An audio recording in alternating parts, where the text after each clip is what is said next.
and in particular Hamish Hartlett, who joins us. Hamish, welcome to the show. G'day, boys. Thanks for having me. Our pleasure.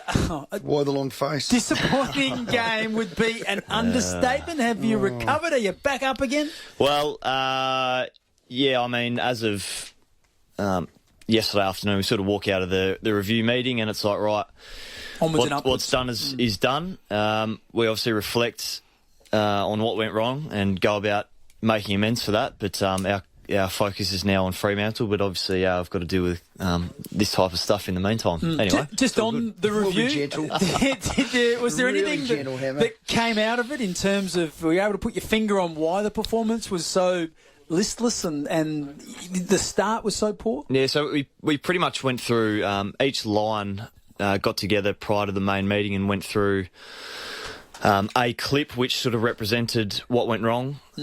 So there's obviously various things from different lines, but I think all in all, our defensive actions all around the ground were just so far off the mark,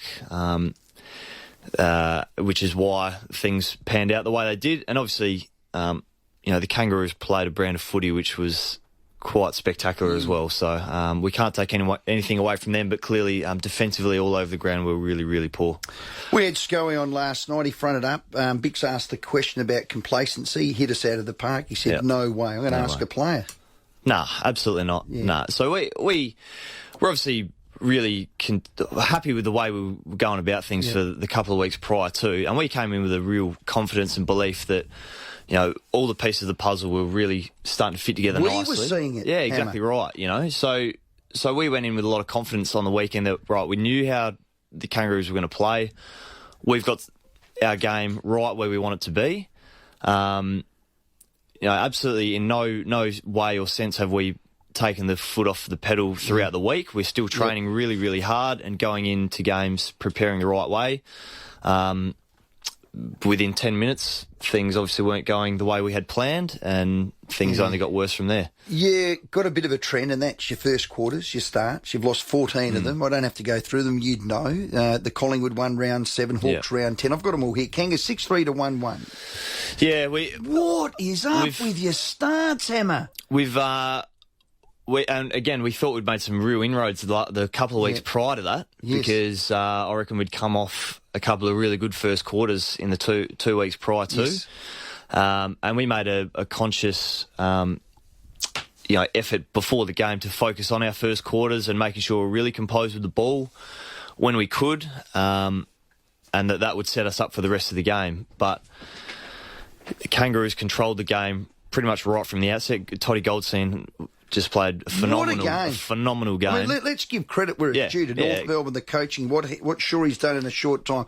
That's as comprehensively, whatever the word is, game I've ever seen. Yeah, no doubt. On all lines. But we feel that when we are really composed with the footy early on in games, that holds us in really good stead for the rest of the game. But there were a couple of instances where we were going forward uncontested, we'd miss kicks, which really hurt us, and then on the rebound we got burnt, and then guys were sort of taking marks or getting free kicks and playing on probably erratically and not actually facing the game and seeing what was ahead of them. So again, we made a conscious effort to focus on that going into the game, but obviously didn't execute the way we needed to. And your Jekyll and Hyde seasons put enormous pressure on Ken. I mean, Ken had to come out today and basically say, I've got a clause in my contract, we don't make finals, we've gone.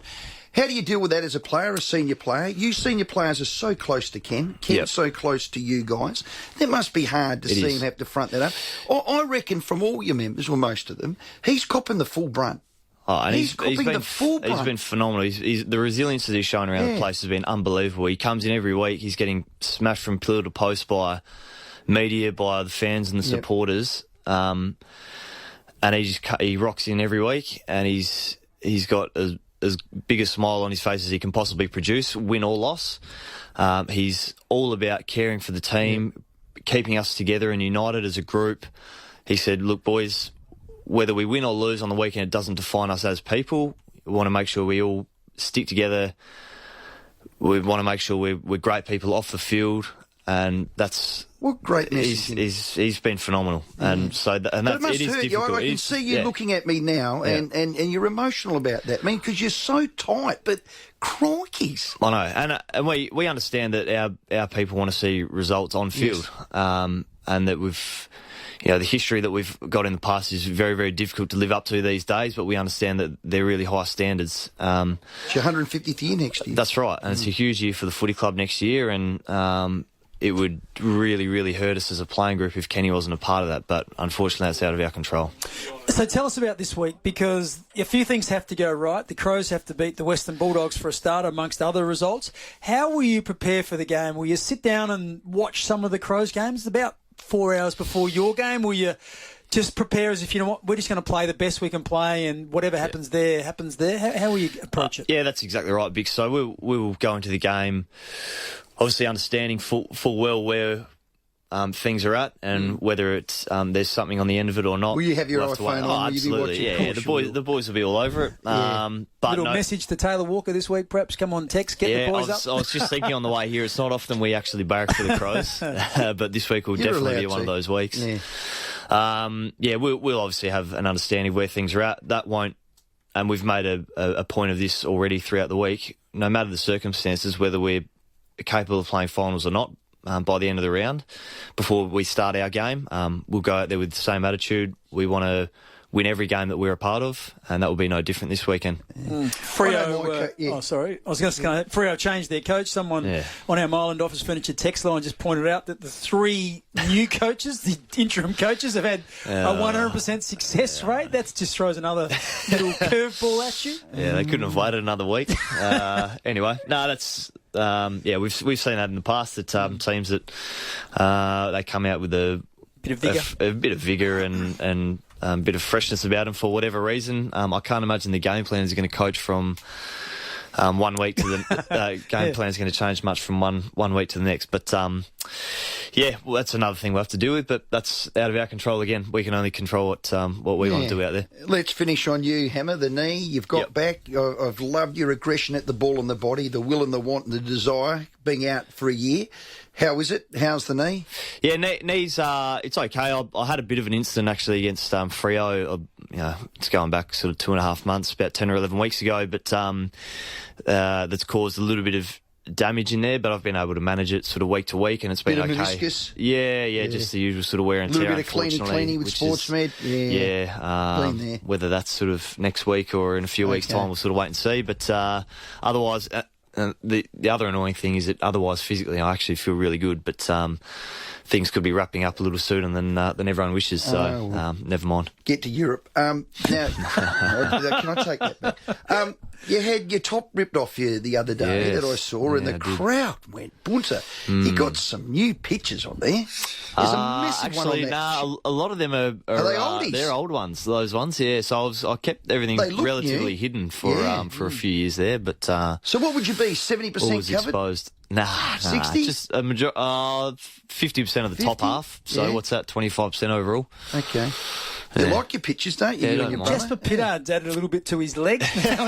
He's working his way up from the ankles He's down. Doing it all, Jasper. We had a good chat the other day, and even he said about the game on the weekend, we didn't think we were capable of playing like that.